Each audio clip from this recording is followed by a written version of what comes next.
Hello and welcome. My name is Tom. This is the Enthusiasm Project, Season 12, Episode 4, and it is 4 days late if you're listening to this pretty much when it came out.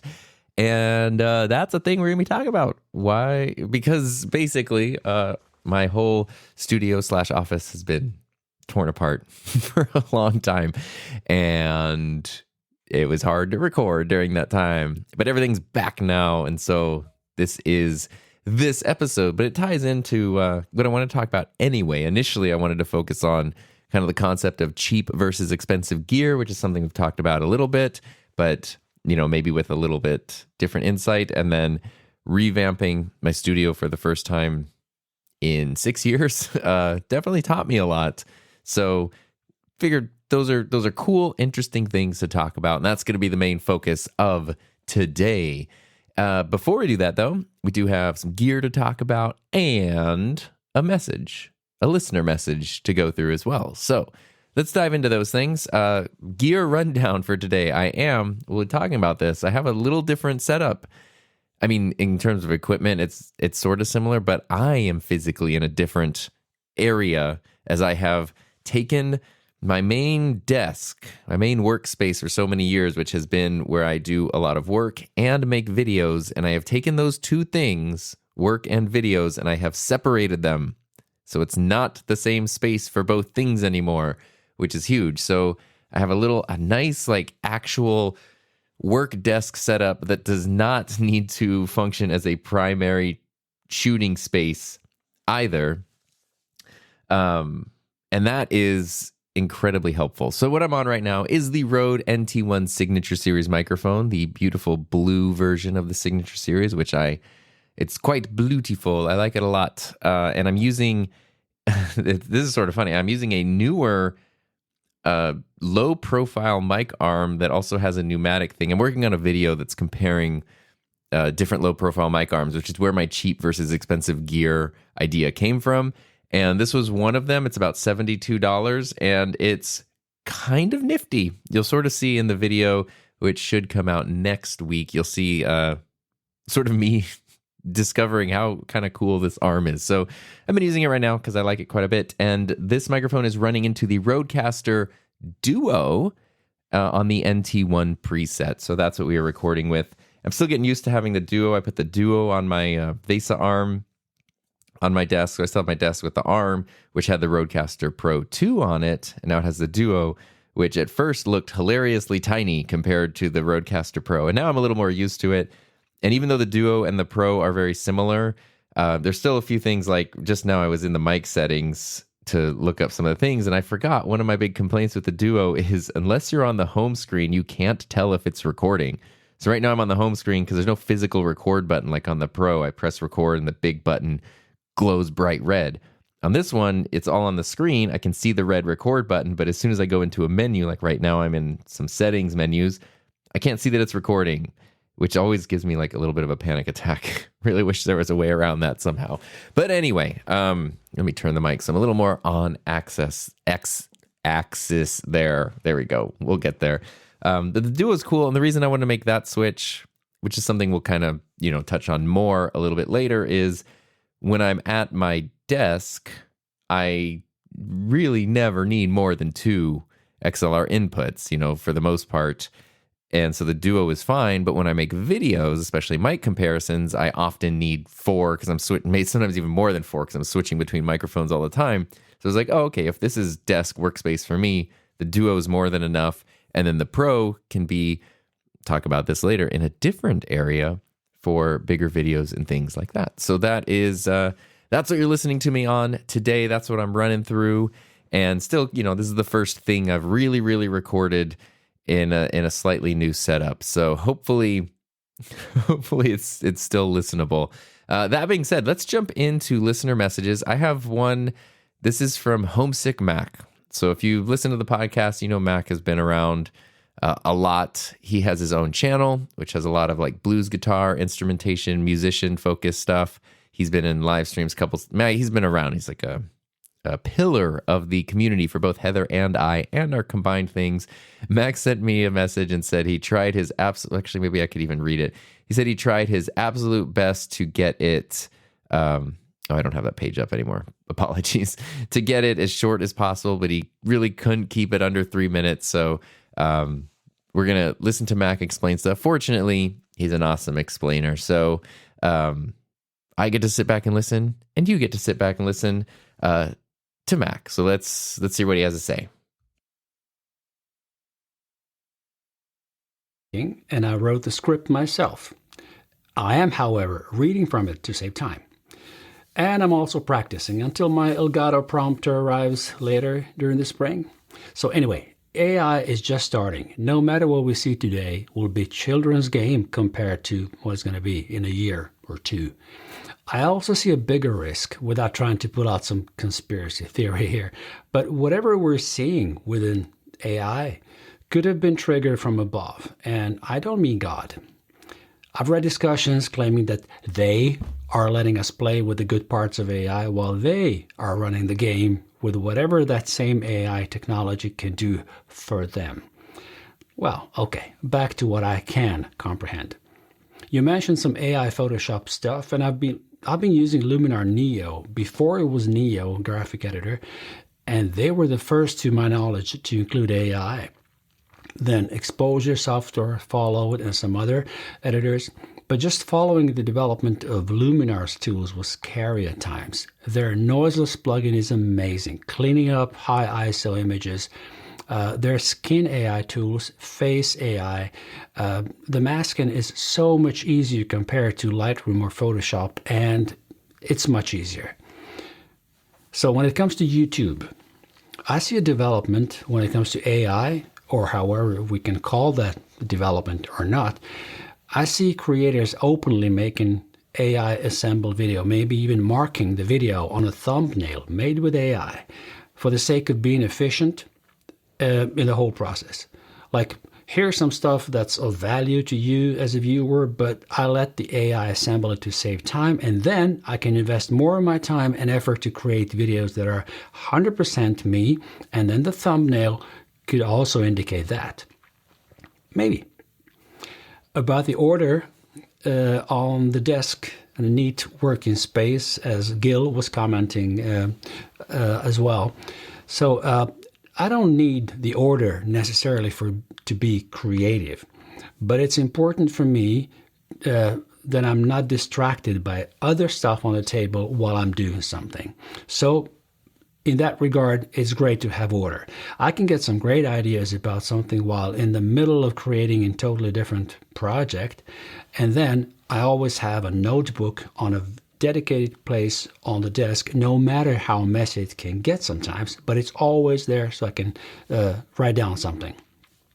So let's say I'm playing guitar, I pull out one instrument after another, it's a mess in about 20 minutes, and then I'm doing that, several songs at the same time or whatever, and then I get this idea. So the notebook is my savior there. Right. Well, this is what it could be in ideal world. I'm suspectedly ADHD, so it happens very often that I mess up the clean space and do 5 or 6 things at the same time. But then I try to get back on a wagon and do only one thing at a time, which is always the best, of course. Tom, thank you for a great podcast, and I love everything else you do. Of course, you know that. So cheers. Alrighty, thanks, Mac, for that message, and apologies that I cut off the beginning of it because I had the USB channel muted on the Duo. Oops. In the beginning, he just said that he was not using an AI voice, which was in reference to Bailey's AI-generated message from the last episode, which was pretty fun. So there's kind of 2 things here to talk about in this message. We're talking about, stuff with AI that we talked about last episode, and also Gil had a message about, creativity and his teacher, Miss Orlando from Florida, which I still think is hilarious, and talking about creativity, like needing order to, not coming from chaos in some cases. And so let's kind of break down my thoughts on both of those. I appreciate you sharing those, Mac. And I do just want to plug Mac's channel because he's recently celebrated his 100th live stream. If you just go to YouTube and search up Homesick Mac, You find it there. Awesome channel in general, but especially if you're a musician and into guitar or into the blues, then you really, really will enjoy it. Talking about AI though, I think you're totally correct. Like, it is just child's play compared to where things will be in the not too distant future, probably for better and worse. It's sort of what we talked about last episode. These things can be used anytime a new technology is available. If it can be used for bad, it will be, but that doesn't mean it's inherently bad. And with AI, it is very scary in a lot of ways because it's so new and so different. But it is, like we talked about, one of those things, like the genie's not going to go back in the lamp. The toothpaste isn't going back in the tube. So finding ways to understand it, embrace it, figure out how to incorporate it, I think is very important. And I did notice recently, YouTube did add, when you upload a video now, similarly to how you have to check a box if you have sponsored content or you receive something for free in the video, there's now a box to check whether or not you are using AI altered content. So I forget exactly what their description is, but it's essentially if you're using AI material or making something look like something happened that didn't happen, or making it look like someone said something they didn't say, or whatever it might be, which I was kind of wondering, does that dip into like special effects in a certain way? You know, like if you're watching the old Film Riot YouTube channel, they're making it look like someone teleported when the person probably did not teleport, even though that was not done with artificial intelligence. I don't know. I feel like it's YouTube's first step in trying to regulate how people are sharing AI content. I don't know what it looks like though, actually, if you click the box, and I don't know what message pops up for the viewer, but that's an interesting thing. I guess it's definitely an interesting thing. And the creativity coming from order and all that kind of stuff, I think is definitely a little bit tricky, because so much of it really does depend on the individual. Like, you know, some people need perfect, like, blank slate in order to work, and other people kind of work in chaos. But a thing that I was thinking as I was listening to the message was, I remember when I was teaching and I was in my classroom, and it really, if you just kind of walked in, there's so much going on, you know, like there's not only the space is sort of big and varied. There's a broadcast studio, there's a computer lab, there's a production studio, there's students coming in and out with all kinds of equipment. There's an equipment locker, there's a podcast studio, and there's stuff happening in all of these places that it could seem absolutely insane. I, as the teacher, knew what was happening in all the things, not just because that's like some superpower, but because that was what was built. You know, it started, you got the first day of school, first day of the program, nobody's touching anything or doing anything. And slowly you're building in these systems and you're building in these skills. And then by, February or March, the middle of the school year, it looks, if a stranger walks in, it's just going to look insane, but everything's actually running smoothly. And I think when it comes to like a creative space, that can also be the case. And I think that's kind of the case for my space, is that it can look chaotic and wild, but when you're the one who has built it up and it kind of suits you perfectly, it makes perfect sense to you, and then you're able to be creative. But if another person, like I know if Heather has to come into my studio and try to make something, it's nothing but like pain point after pain point after pain point, because it's like, where is this button? Where is this? How does this thing work? It's just a nightmare. And it's not too dissimilar for me if I have to go into her studio to do something. She has it set up to be a little more user-friendly in general, though. But it's still like, pain point after pain point after pain point. But when we're each in our own spaces, it's, we can get things up and running in no time and figure out what we're doing in no time. And so it is really hard to like, you hear all these different things. There's all these different approaches, but so much of it does come down to specifically what works best for you and what you need. And then that was organized chaos. Then we talked about AI, unrelated to the message. So thank you again for this message. I always appreciate it, Mac. Before we dive in, I forgot, I do have some exciting news. NAB, the National Association of Broadcasters Convention in Las Vegas, is coming up in April. And I've always wanted to go to this for, I don't know, since like 2010 or something was kind of the first time I wanted to go. I've never been able to go. Heather and I are both able to go, which is very cool. B&H is helping to cover our travel expenses, which is fantastic, because that was kind of a barrier. But also NAB was really awesome, and they gave us promo code.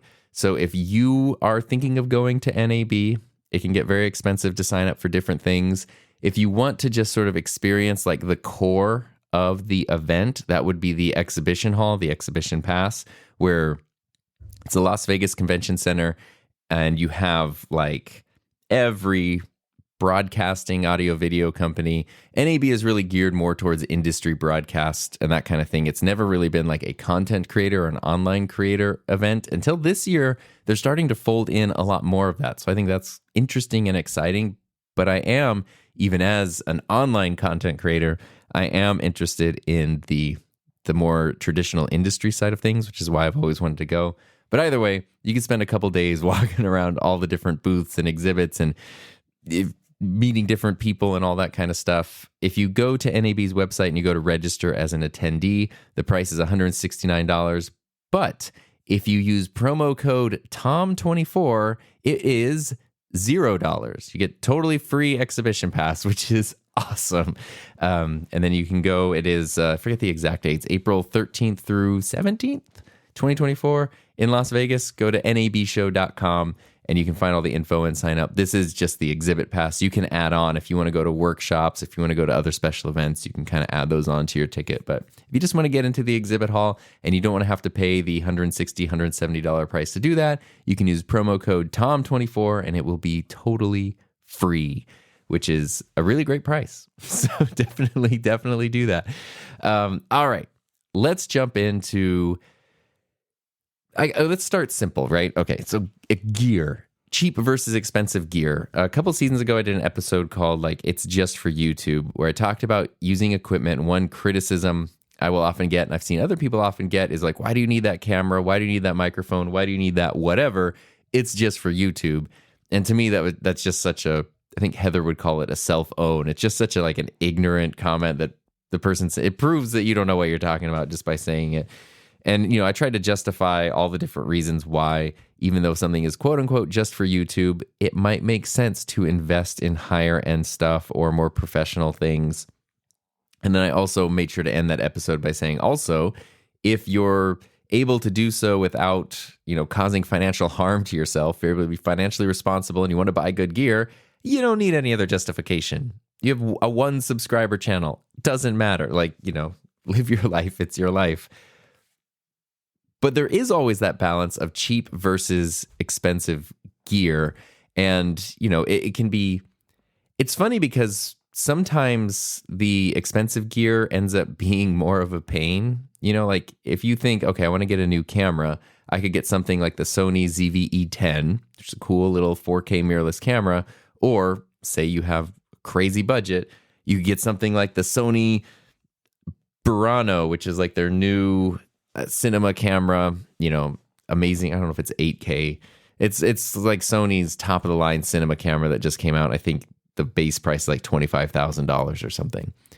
Okay, that's going to be a better camera, but in a lot of cases, it'd probably be a way bigger nightmare to work with. Like the infrastructure you need to work with that camera is very different than the $700, $800 ZV-E10. And, there's those kinds of balances that you're sort of always finding.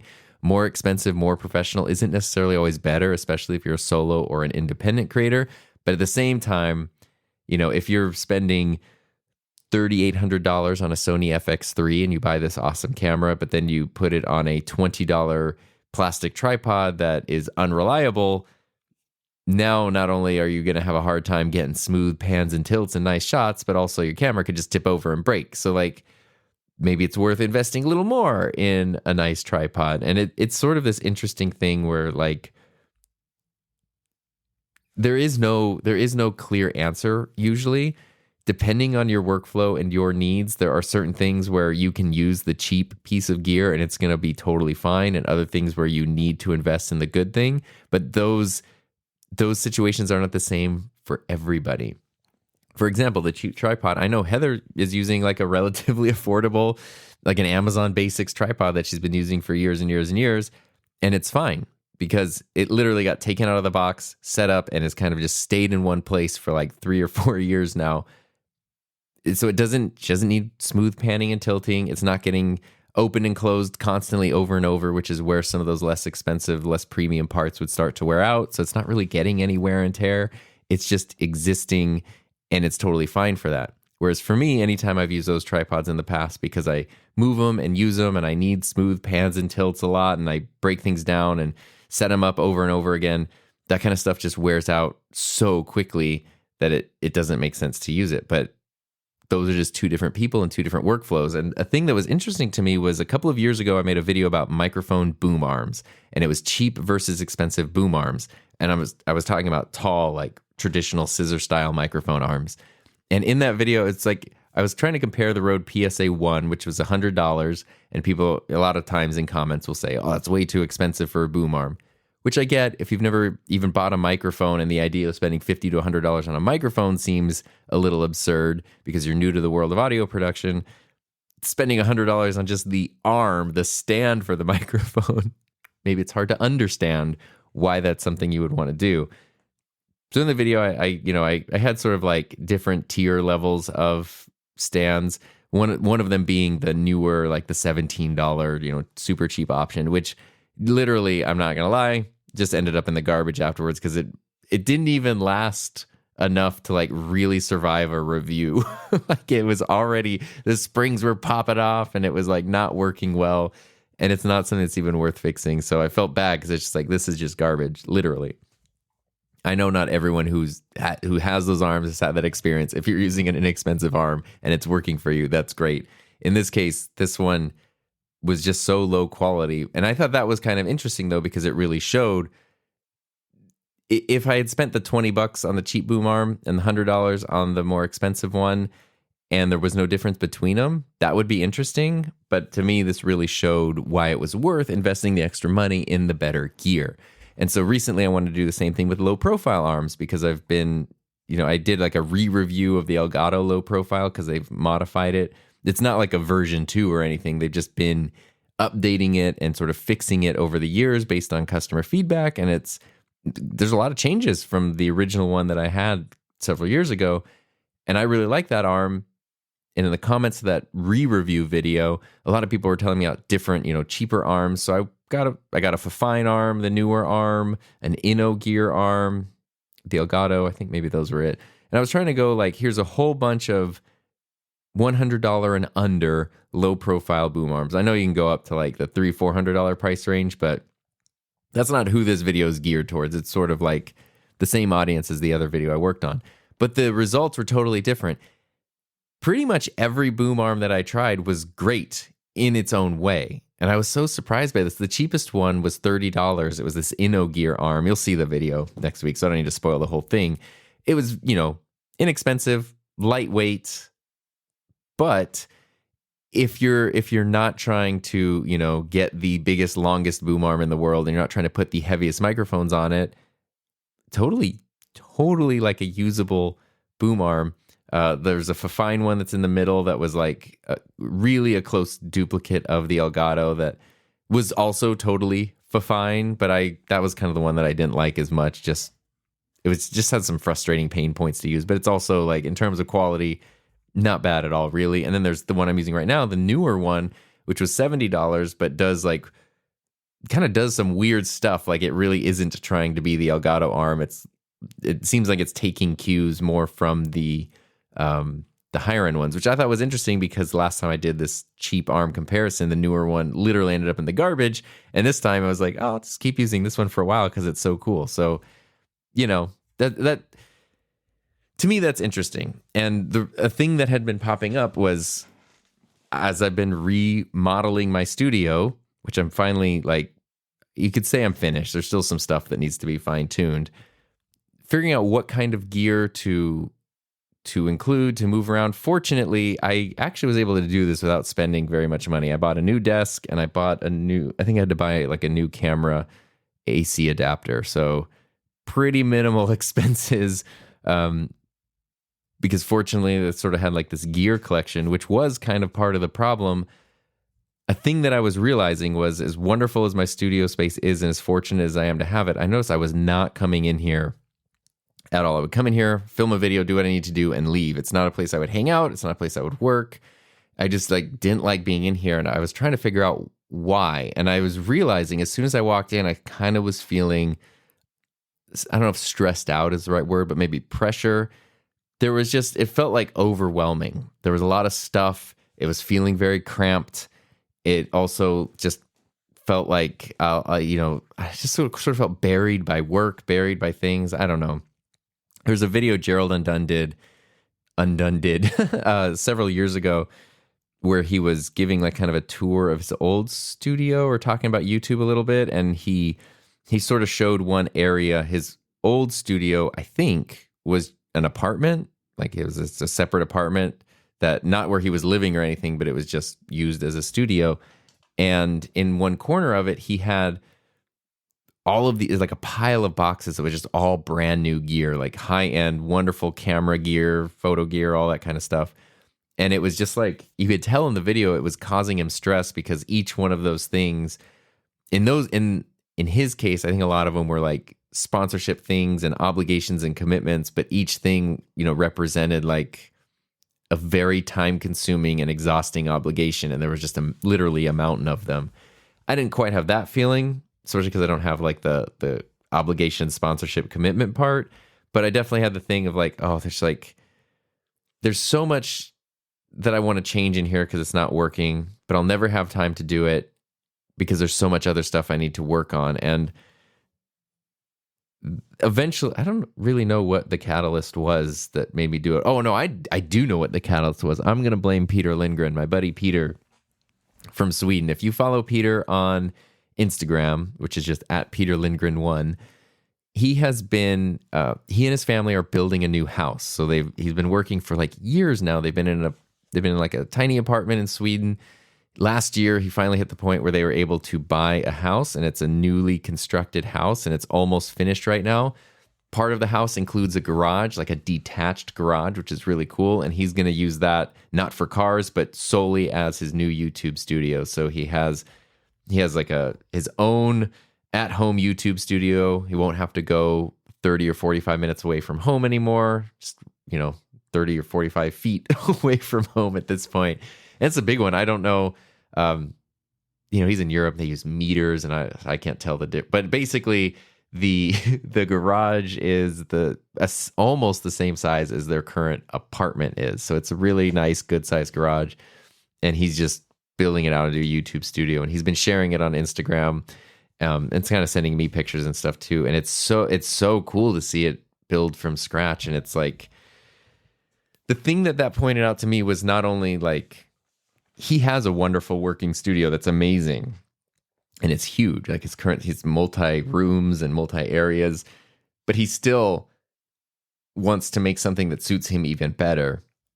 But also, he's not cutting any corners when it comes to making it work for him. A lot of stuff, he's getting high quality things, but when possible, he's using an IKEA cabinet or, something you can just get from the local store. Like, it doesn't all have to be the most premium stuff in the world, but he's not cutting any corners. And what I was feeling like was, with my studio being set up how it was for so long, I felt almost like it was 6 years of like, I don't know if corners being cut is the right word, but of like, patches and fixes. It's like a software application that just was patched and bug fixed so many times that now it's just Adobe Premiere. Sorry, that's a bit of a dig. But it was kind of like that thing versus like, let's just blow it up and rewrite the code from scratch is kind of, it was like, okay, that's something I want to do. When am I going to have the time to do this? Because my feeling was I have videos I need to make, podcasts I need to do, client stuff I need to do, video calls. Like, I need this space. I need to work in this space. This is where I work.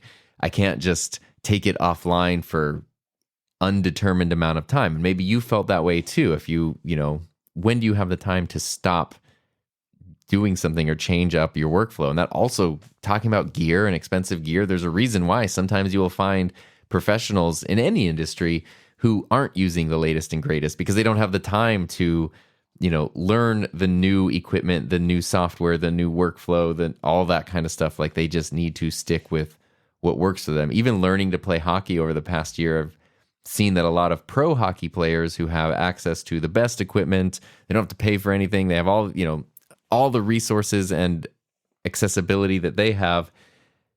They still use old rusty beat up skates because those are the skates that work and are comfortable, and they don't have the time and aren't willing to adapt to something new because they essentially can't suffer the performance hit that it would bring. And that's kind of how I felt in my studio, is I could tear everything down, but then what am I going to do? How am I going to get stuff done? And that's very, very stressful. Obviously there's the answer of you could create even more stuff ahead of time and schedule things out, but that's just creating more work.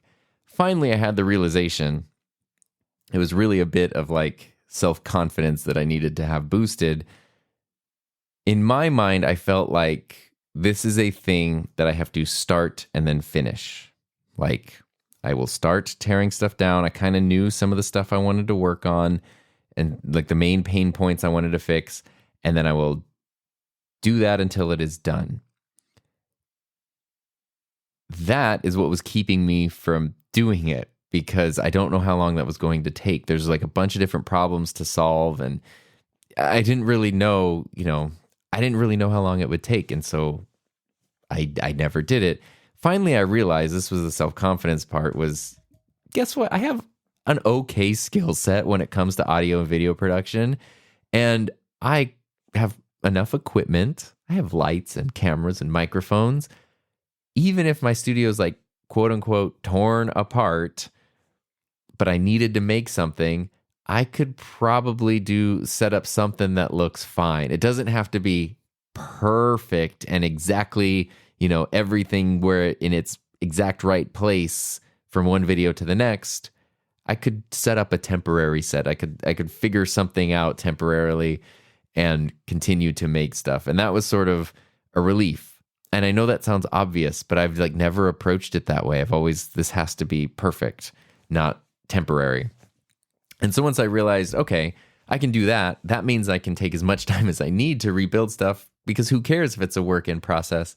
That made me feel just so much better. And it turns out that wasn't that hard to do, to do a couple little seamless things where you can't even tell that anything is happening, even though it's all in disarray. And it was nice because then working on something, it wasn't like I was trying to do this in one day or 2 days. It was I would do as much as I could do. If there was a morning that I didn't have anything scheduled, I could spend that morning working on stuff and then stop and go work on other things. If it got to the end of the day, I could just stop for the day. Everything in shambles. I was posting some Instagram stories where it's it looks like something exploded in here. It was crazy. And just leave it like that till the next day or even the day after, until I could work through it at a more reasonable pace, which made it so much more manageable to me. And also, I think helped the result to be better because I got to make better decisions. I wasn't trying to rush anything and oh, this is fine for now, or I'll fix that later, which turns out to be never.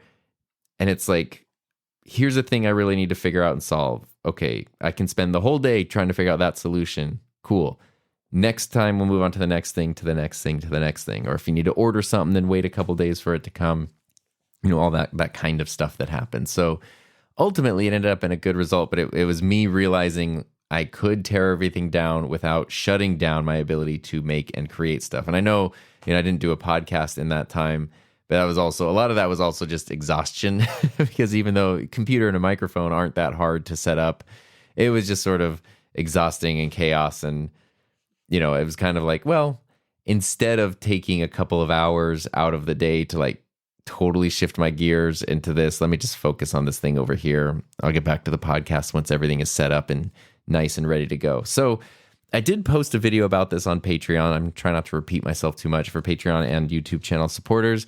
As soon as I finished everything, I kind of I was just so excited. I did this manic video showing everything and trying all the different camera angles and stuff, which is pretty cool. I'll do my best to describe that in this audio only format that we're dealing with right now, because a thing for me was I got so much inspiration from, Peter's office was a big one, but even Gil, who sends in a lot of stuff to the podcast. Gil always shares his studio stuff, and he's been so good at figuring out how to be so efficient with a smaller space or even with portable setups that like there's really good advice there. And I've just been watching other people's studio tours and podcast studio tours and, kind of cherry picking stuff that I thought would be cool and then trying to incorporate that stuff that would work for me into my setup. So I'm going to share that with you. I will do a studio tour video probably in a couple of months once things are really dialed in. So that way it's not just like, that way everything doesn't change as soon as I make the studio tour video. I'll do my best to paint a video or a picture for you verbally. That makes sense. Because there's a lot of lessons I learned, which I think could be helpful. And the big one is that even just looking at my studio, I really like it. It's a cool looking place. It looks good on camera. I think, people are nice enough and leave comments all the time that it felt silly to want to change anything, like if this is working, why change it? And also, that's kind of how things have been as my channel has grown, as I've been able to do this full time. I'm kind of scared to mess with that formula because is that connected to the success of everything? Like it's a little scary to, if something seems like it's working, even though it wasn't working for me on a day-to-day off-camera situation, when it came to the stuff I was making, it was working really well. Very scared to mess with that. But it's just something that just had to be done.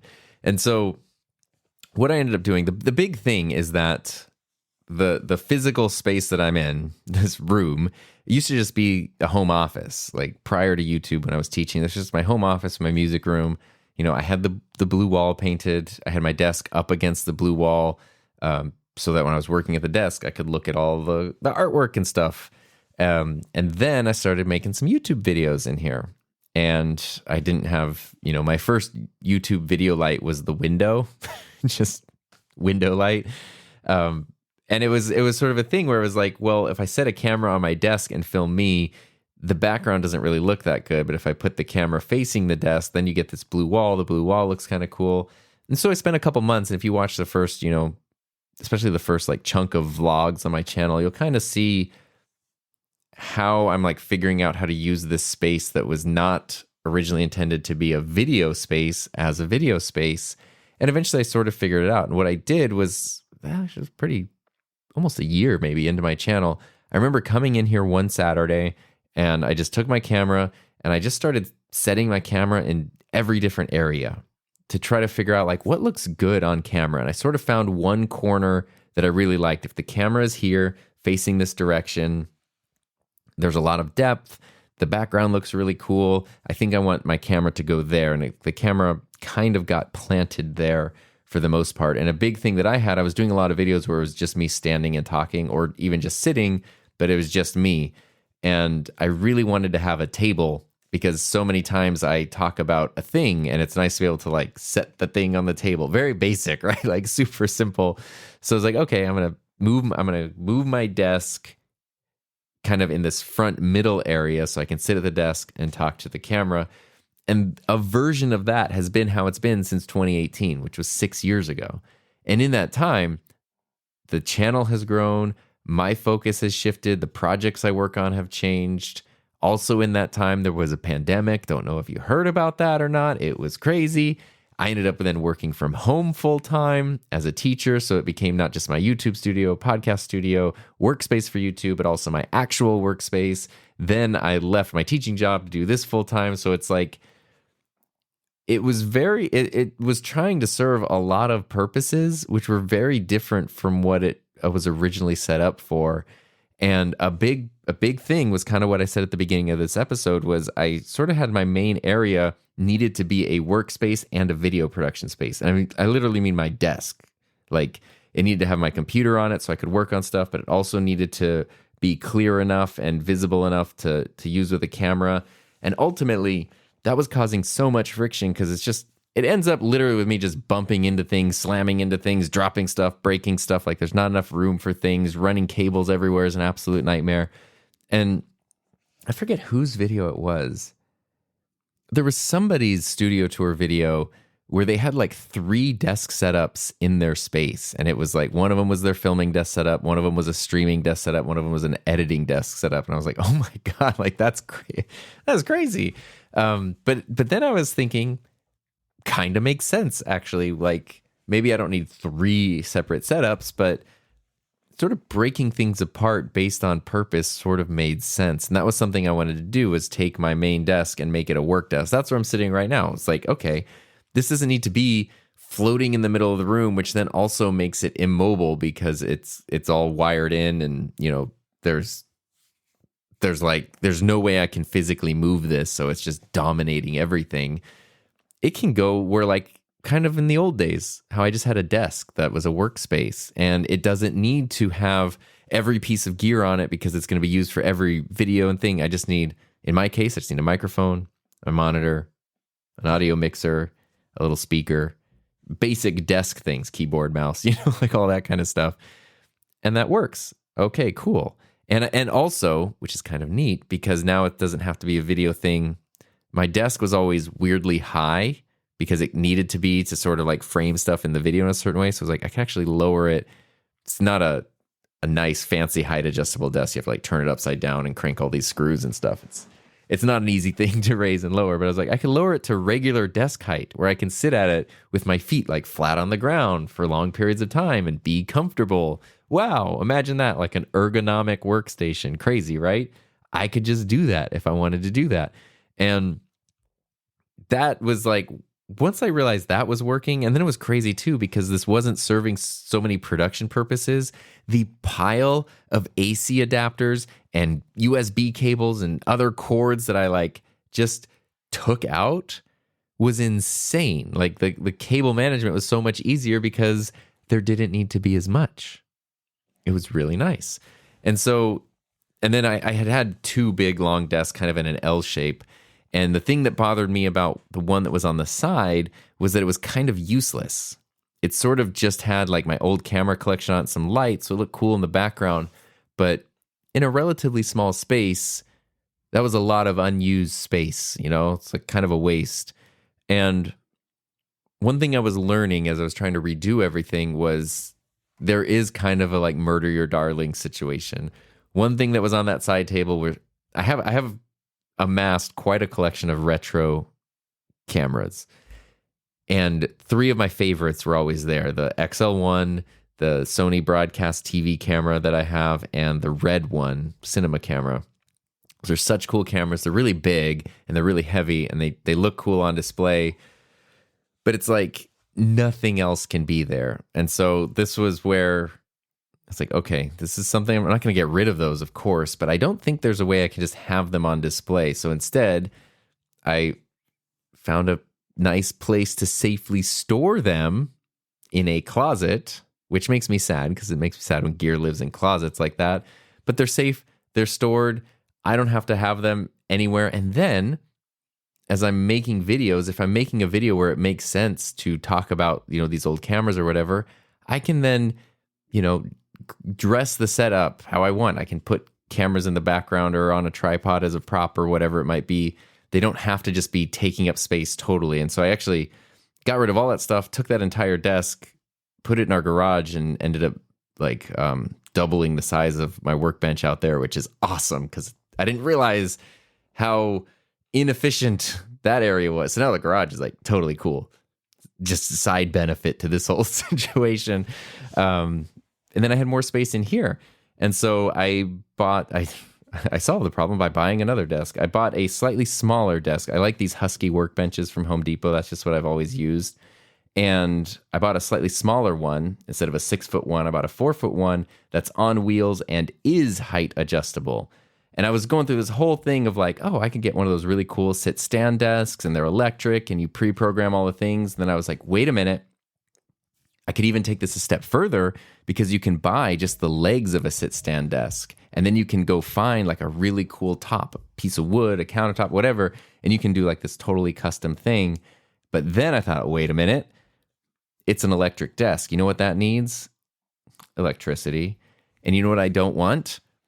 Is a desk that needs an umbilical cord of power running to it all the time. So the Husky workbench not only was less expensive, it's like $250, but it just has a hand crank like an old car window, and that's what raises and lowers it, which is totally fine. It's pretty decent. Like even when there's stuff on the desk, it's not hard to raise or lower it. It just takes a while. So even if you had like a full setup and it was kind of heavy, it wouldn't be that difficult. But in this case, this is not a work desk. This is a video like presentation desk, a set desk. So for the most part, there's nothing on it, which means it's very easy to raise and lower, and it's on wheels, so I can move it around. And basically, I tried to put everything on wheels. So I have my main desk that I'm sitting at right now. That's the only thing in this space that's not on wheels. My camera is on wheels, on an impact like rolling C stand, essentially. So it's actually very easy to raise and lower the camera. It's not like raising and lowering a tripod where you're trying to get all three legs even and stuff. It's just one center column. My light, my main key light is on a C stand. My fill lights and my like accent lights are off the floor. They're mounted either to the ceiling or on an auto pole that's running from floor to ceiling. That's kind of been that way for a while. Other like, workbenches and chests of drawers and things are all on wheels. Basically, if I wanted to, I could take everything but my main desk out of this room in like a couple of minutes max, and then it would just be a totally empty space. I don't need to do that, but that flexibility is crazy. Like being able to, everything has been so set in stone for so many years, and now I can do so much more with this space. You've maybe seen how I've done like product B-roll, where I sort of had like these colored paper backdrops and this this like corner of my desk that I could kind of set things on and film stuff, and it looks really good, but it's an absolute pain to film it. Now I have a floor to ceiling colored backdrop, and I can just easily move things in front of it and film bigger things. I can even put myself in front of it if I want to. The cool part with this is a thing that I figured out, because I now have the sit stand desk with my normal camera on wheels. So that right there, I can basically recreate the same shot that you've seen for a long time. It hardly looks any different. And that's what I wanted, because I didn't want to, make it seem like I totally changed everything. So I can still go with what I like and what works and what's been there, and it's great. But I can also just move things around so that, like, I guess it would be like that main shot where my blue wall is the background. I can get six distinctly different versions, because not only can I place the camera in, there's two corners or dead on, so that's three right there, but now everything can either be a sitting or a standing shot, which looks and feels totally different. I can even then wheel out the desk entirely and have nothing, and have just me in frame, which I haven't been able to do before. So there's like every shot, because of the sit stand desk, is now two shots, or even three if you consider the fact that there is no desk there. And that's just from kind of where I've always filmed stuff. Now it's almost 360 degrees. Like I can put the camera in any direction and film stuff. And even though my work desk that I'm at right now is not intended to be a filming setup, there is the fact that like sometimes I kind of need to be at my computer while I'm recording something or filming something or doing a video call. So I just have a little stand, a little iFootage, a very sturdy stand here where I don't have to do anything other than literally like unclip the Manfrotto plate for my FX3 with the Elgato prompter on it and move it over here and snap it in here. It takes the same mount. I don't have to change anything. And now I can have my camera with the prompter right here, next to my display, and I can use it for video calls or even videos. And it's like the Patreon video kind of shows this. It works great. I was doing that a lot while I was reconfiguring the studio, because everything still looked pretty cool behind me, even though the rest was a total mess. And that's kind of cool, because that lets me not only do video calls or streaming easily, but also then I can even move the camera slightly further away where you can see the whole desk and you can see the Rodecaster. And that's kind of cool if I'm doing like a software processing tutorial or something, where kind of want the whole desk set up here. Basically a lot of versatility. What I added it up to was there's at least 12 visually distinct and unique shots that I can get in here now easily. Like, and probably more that I just haven't discovered yet, but at least 12 that look totally different. That's crazy. In this space that like the space didn't get any bigger, that kind of versatility has just blown I've never had that freedom before. And the other inspiration I had was a thing that I do miss in my classroom was I had 2 studio spaces. One of them was a broadcast studio that I had built a set in. So that was kind of like fixed, like the set was a little bit modular and we can move things around, but for the most part, it didn't really change. It was kind of always used for some version of a broadcast. The other space was the same size, but had nothing set in it. And so we could build sets and build different kinds of setups and different shoots and things. And it was always really fun to walk in and just have that big open space and be like, okay, we need to put like 3 lights here. Let's put a couch here. Let's build out this backdrop. Let's do this, whatever. You can just sort of set things up like in that space. I can't recreate that amount of space in here, but that a version of that versatility, which I really, really miss, I have been able to recreate in here, which is crazy. I've never been able to do that before. And it's just, it really like, I can't even tell you the weight that it feels like was lifted because of finally like reevaluating the space. Because essentially what happened was not only has it just been a number of years and it was like the software patches over and over again, but also the needs that I was trying to meet in 2018 when my channel had 700 subscribers and was just something I did on weekends. Those are very different needs that I'm trying to meet in 2024 when this has been my full-time job for 3 years. Like, it's just different. And I don't want to do the thing where you scale up and get a big separate studio and hire a team and all that. Like, I don't want that. I want to work with what I've got because I like being an independent solo creator. I genuinely love that. I don't really want to go beyond that, whether or not that sounds like it lacks ambition or anything. And I like having a home studio. A year or two ago, Heather and I had talked about like, well, what if we did get like, there's some industrial spaces nearby. You could get like a small warehouse kind of shop thing, big rolling door and kind of some cool, like, what if we did rent a space? Financially, it's like, it just kind of felt like, why add that expense to everything? And then the big thing for me was like the idea that when I want to work on something or get something or try something, I have to drive, even if it's close, even if it's 5 minutes away, 10 minutes away. That's a pretty big roadblock, versus like just walk down the hallway and go. And I've seen, Peter's a good example. He has his beautiful studio, but is willing to essentially give it all up to be able to work at home and spend more time with his family and not have to deal with a commute. And a lot of people I've seen who have really amazing studios, even not even necessarily big teams, where it's like someone like Marquez Brownlee who has a huge team and a huge studio and that's the workplace, but even smaller independent creators who do just buy, maybe they live in a smaller house or apartment or they have kids or something and they need their studio space to be outside of that. So they rent a studio space, they build it up there, it looks amazing. I've seen so many of them then build a second small studio again at home because they're like, I don't want to drive to the studio. I don't want to go work on stuff over there. Like, I want to be able to just do a thing from home.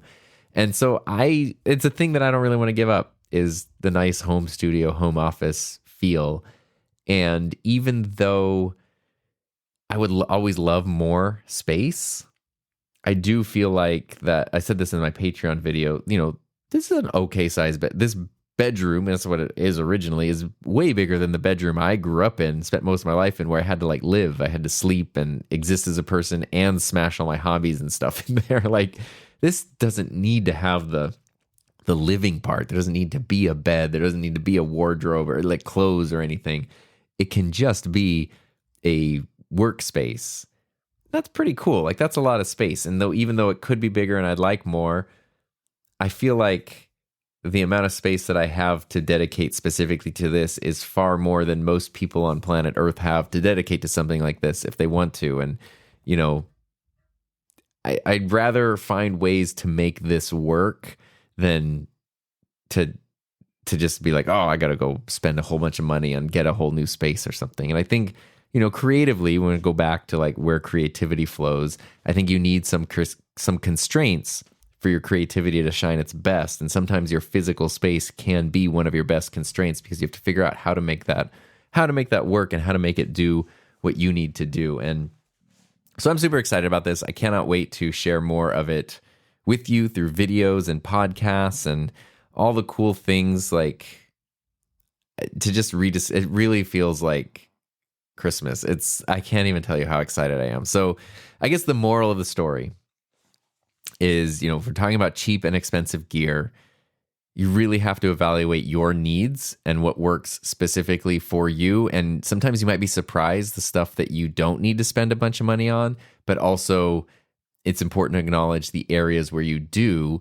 And just because you look at someone else and see what they choose to spend money on and what they choose to get the cheap versions of, that doesn't mean those things will work for you. Someone might be okay with a cheap camera, but they need an expensive mic, and someone might need an expensive mic and wait, that was the same thing. A cheap mic and expensive camera, whatever. Those are just sort of some examples there. And when it comes to your space, I guess the lesson is don't be afraid to try to make things work. And you probably have the skills. If you have the skills to have created a video or audio production space in the first place, you probably have the skills to work in it while you're redoing it. So it doesn't mean you have to stop everything, do all this, and then start everything. You can probably find a way to make it work while you're in that process of remodeling. And the thing that you set up, even if it's awesome, even if it seems amazing, if it's been a number of years, it might be worth reevaluating and reassessing. Is it meeting your needs or not? And are there some problems you can solve?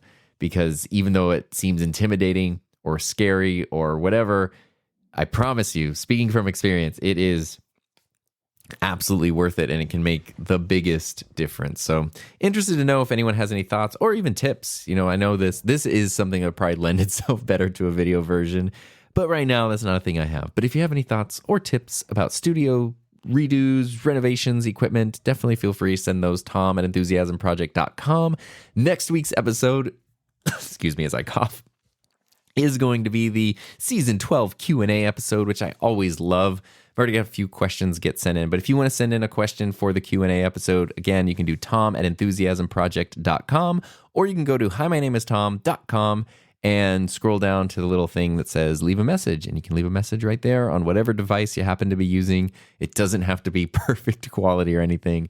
Don't worry. And I'll also be posting a call for messages on YouTube and Instagram and all the social medias and stuff. And don't forget, if you want to go to NAB 2024, you can go to nabshow.com, sign up for the exhibition pass, and if you use promo code TOM24, it'll be totally free.